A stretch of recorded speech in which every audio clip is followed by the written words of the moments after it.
On the afternoon of the 25th of July, 1944, on the island of Guam, a 24-year-old Marine captain named Louis Wilson looked up at 300 yards of open, rugged hillside, every inch of it swept by Japanese machine guns, rifles, and mortars, and ordered his company to take it. There was no cover on that slope and no clever way around it. The only way up Fonte Hill was straight up, into the fire, and Louis Wilson led his men into it. In the next hour, climbing that hill, he would lose more men than he had lost in an entire month of fighting on another island. He would personally kill 3 Japanese snipers on the way up, and when he finally reached the top, he would discover that taking the hill had been the easy part. The assault up Fonte Hill was a nightmare of open ground and interlocking fire. Wilson kept his company moving, up, always up, because to stop on that bare slope was to die on it, pushing through the machine gun fire and the mortar bursts for 300 brutal yards. Men fell around him the whole way. As he climbed, he spotted and shot down 3 Japanese snipers who were picking off his Marines, and through it all he kept the company together, kept it climbing, kept it aimed at the crest, until at last, bleeding and battered, they fought their way onto the top of the hill and drove the defenders off it. Louis Wilson had taken Fonte Hill. It was mid-afternoon, and the Japanese had no intention of letting him keep it. Here is the situation Wilson now found himself in, and it was grim. He was on an exposed hilltop, the highest ground around, which meant the Japanese knew exactly where he was and could pour fire onto him from the darkness. His company had been badly chewed up taking the hill, and scattered around him on that crest were the survivors of other American units that had been shot to pieces. Disorganized, leaderless men and abandoned equipment. Wilson did the thing that great combat leaders do. He took charge of all of it. He assumed command not just of his own company, but of every stray Marine and every usable weapon on that hilltop, and he began, under continuous enemy fire, to weld them into a single defensive line that could survive the night. And while he was doing it, he was wounded, and then wounded again, and then a third time. 3 times, in the space of about 5 hours, Louis Wilson was hit by enemy fire as he moved around that hilltop organizing the defense. Any one of those wounds would have been reason enough and permission enough to go to the rear and let someone else take over. Wilson refused. He would not leave until his line was set, until every man was in position and every gun was sighted to cover the ground the Japanese would have to cross. Only when the defense was fully organized, only when he had done everything a commander could do to give his men a chance to survive the coming night, did Louis Wilson finally walk back to the command post to let a corpsman look at the 3 holes in him.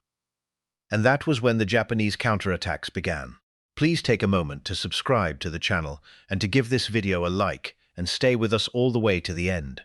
Shortly after dark, the enemy launched the first of what would become a series of savage counterattacks lasting all night long.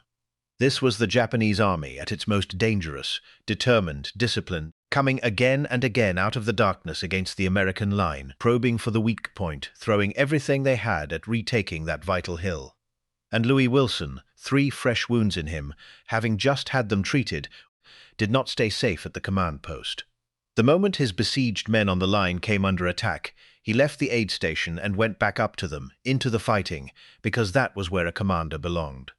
For the rest of that night, the wounded captain fought alongside his Marines on the line, in the dark, against attack after attack. It got as bad as combat gets. Much of the fighting that night was hand-to-hand. The Japanese came in so close so many times that the battle on that hilltop repeatedly collapsed into the most primal kind of fighting there is. Men struggling against men in the dark, at arm's length, with rifles and bayonets and whatever was in reach. Think about what the Japanese attackers were running into, over and over. They knew that hill mattered. They came at it with everything, all night, certain that this thin, bleeding American line, a patchwork of shot-up units on an exposed crest commanded by a captain with 3 holes in him, had to break eventually, and every time they came it held, bent, bloodied, exhausted, and led by a wounded man who would not go to the rear, the line held. And through that long night, Wilson kept doing the impossible. Wounded, exhausted, he moved up and down his line in the darkness, steadying men, directing fire, plugging the gaps where the attacks pressed hardest, appearing wherever the danger was greatest.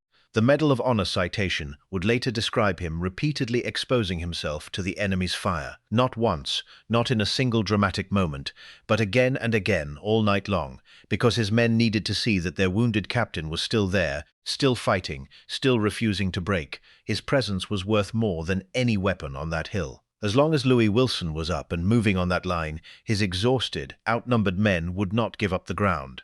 And they didn't. Twice that night, Wilson did something that went beyond even holding the line. At one point, a Marine lay wounded out in front of the position, in the open, in ground, swept by enemy fire. Where to go after him was very nearly suicide. Louis Wilson went anyway. He ran out about 50 yards, alone, across that fire-swept ground, reached the wounded man, and carried him back to safety. And later, when the Japanese seized a piece of critical high ground that threatened the whole position, Wilson personally organized and led a 17-man patrol back up the slope into the same murderous fire to take that ground back and hold it. 50 yards for one wounded man, a 17-man charge for one vital hilltop. Neither was his job. He did both. Dawn came, finally, over Fonte Hill, and Louis Wilson's shattered, exhausted band was still on it. They had fought, by the citation's reckoning, for roughly 10 hours, a whole night of savage, repeated, often hand-to-hand combat, and they had crushed the last of the Japanese counterattacks and held the high ground. The cost had been terrible. Wilson's company had been bled white taking the hill and bled further holding it.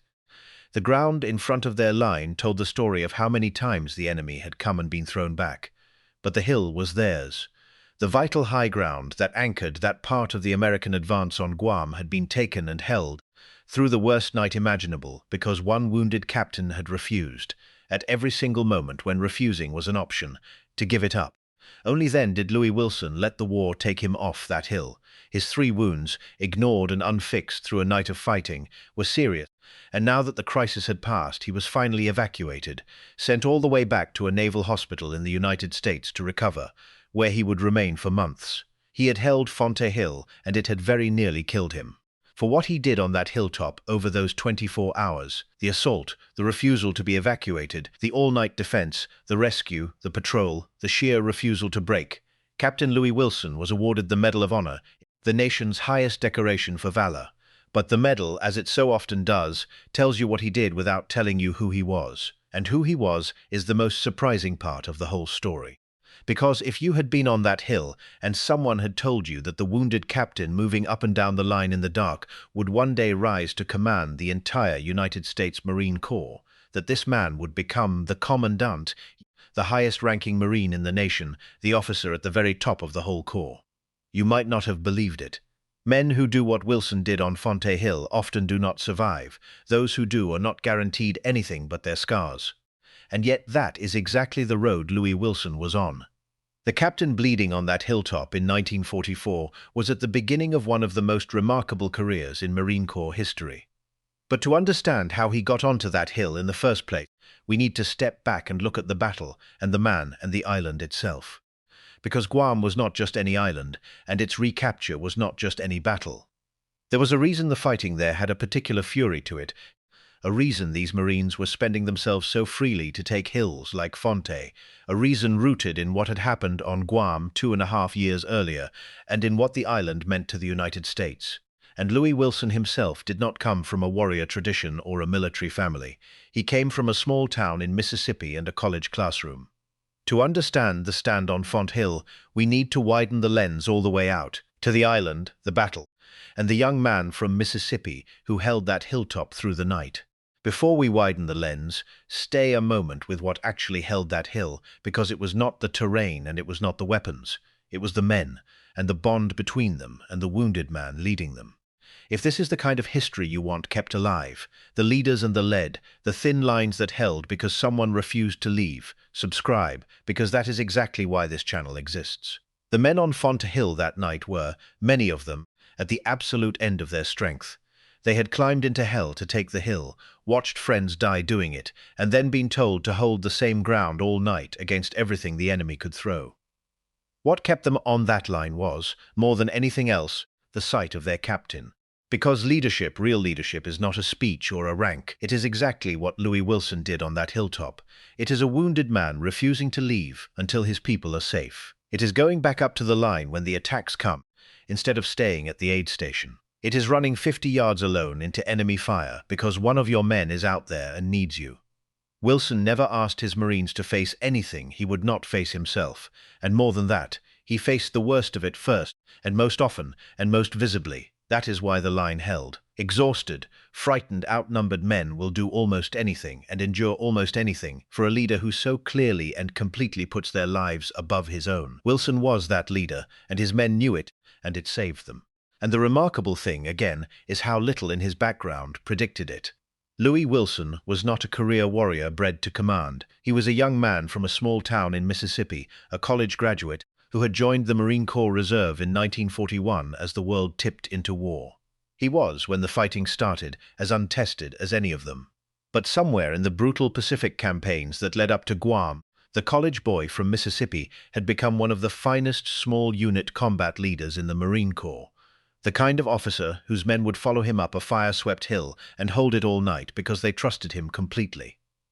To see how that happened, and to understand the battle that tested him, we have to go back to the island of Guam itself and what it meant. So let us widen the lens all the way. To understand Fonte Hill, you have to understand three things: who Louis Wilson was before the war made him a legend, the division he served in, and the long to above all the island of Guam itself, and that the marine soil that had fallen to Japan, and that the Marines had come in the summer of 1944 to take back. Only when you see the whole picture does the stand come fully into does the stand on that hilltop come fully to focus.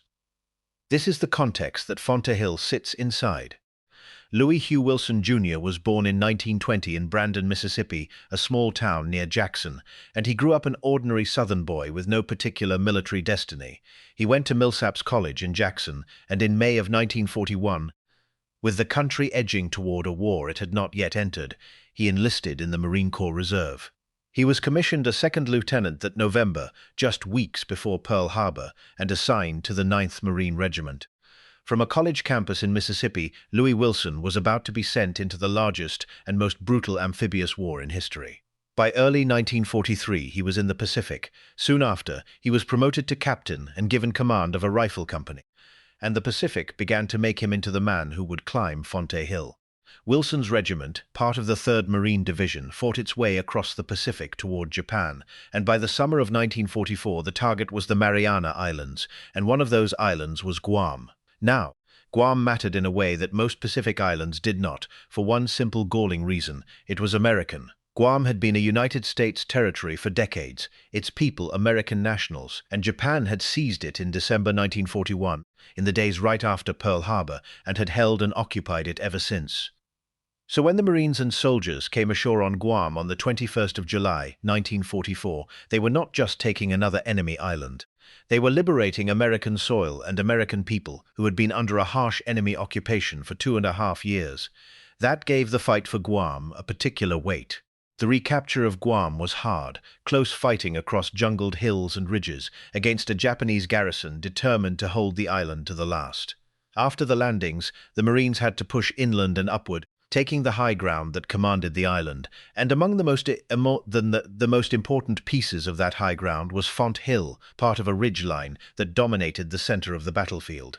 Whoever held those heights controlled the battle, which is exactly why Louis Wilson's company was ordered to take that 300-yard slope in the face of everything the Japanese could bring to bear, and exactly why the Japanese then spent an entire night hurling themselves at it to get it back. Fonte Hill was not a random hilltop. It was a key that helped unlock the liberation of an American island. So hold the whole picture now. An American island seized by Japan in the dark days after Pearl Harbor and occupied for 2.5 years. A Marine division fighting its way back across the Pacific to liberate it. And a college boy from Mississippi, turned company commander, ordered to take and hold the high ground that would help win it back. Knowing what Guam was, the fury of Fonte Hill makes sense. And so does the ferocity with which Louis Wilson held it. He was not just taking a hill. He was helping take back a piece of America. And what he did afterward with the long life that Fonte Hill so nearly cost him would carry him further than any of the men on that hilltop could possibly have guessed. Louis Wilson recovered from his wounds, and on the 5th of October 1945, he stood at the White House and received the Medal of Honor from the President of the United States for what he had done on Fonte Hill. And then, unlike so many of the young men whose stories end on their hilltops, he stayed in the Marine Corps and he kept rising. Decade after decade, the captain from Fonte Hill climbed the ranks, major, colonel, general, and in 1975, 31 years after that night on Guam, Louis H. Wilson Jr. was appointed the 26th Commandant of the Marine Corps, the highest-ranking officer in the entire Corps, the Marine at the very top, responsible for every Marine in the United States. The wounded captain who would not leave his hill had risen to command them all. And he was, by all accounts, a superb one. A reforming commandant who worked hard to raise the standards and the quality of the Corps in the difficult years after Vietnam, remembered as one of the significant Marine leaders of the 20th century. Think about the arc of that life. A college boy from Brandon, Mississippi, commissioned weeks before Pearl Harbor, a captain bleeding from 3 wounds, holding a hill on Guam through a night of hand-to-hand fighting, refusing to leave his men, and then, 3 decades later, a 4-star general at the pinnacle of the Marine Corps, shaping the institution itself.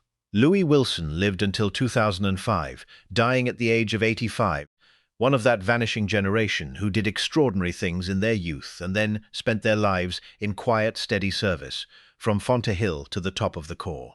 Captain, and in the end, General, Louis Hugh Wilson, Jr. of Brandon, Mississippi, of the 9th Marines, 3rd Marine Division, led his company up 300 yards of fire-swept hill on Guam, took Fonte Hill, was wounded 3 times and would not leave, held that hilltop through 10 hours of savage night counterattacks, ran alone into enemy fire to save a wounded Marine, led a patrol back up the slope to hold the critical ground, and by morning had helped take back a piece of occupied America.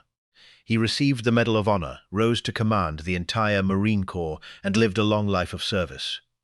Somewhere, the descendants of the men who held that thin line on Fonte Hill are alive today because their wounded captain would not leave them. There is a straight line, an unbroken line, between the wounded captain who would not leave his men on Fonte Hill and the 4-star general who commanded the whole Corps 41 years later. It is the same quality, expressed at different scales, the absolute conviction that the people you lead come before you do. On a hilltop on Guam, it looked like a bleeding man running 50 yards into fire for 1 wounded Marine. At the top of the Corps, it looked like a commandant spending himself to make the institution worthy of the young men and women in it. Same man, same creed. The hill just got bigger. Most people have never heard of Fonte Hill, and many have never heard of Louis Wilson, which is exactly why places like this comment section matter. If your father, your grandfather, your great-grandfather, anyone in your family fought on Guam, or served with the 3rd Marine Division, or was a Marine anywhere in the Pacific, in any role, leave their name and what they did in the comments below. Don't just leave the name. Tell us one thing about them, one thing they did, or said, or one thing you remember. The men who took back a piece of America 1 hill at a time deserve more than a footnote. They deserve to be remembered as people. Subscribe if you want the next story. There are more of them.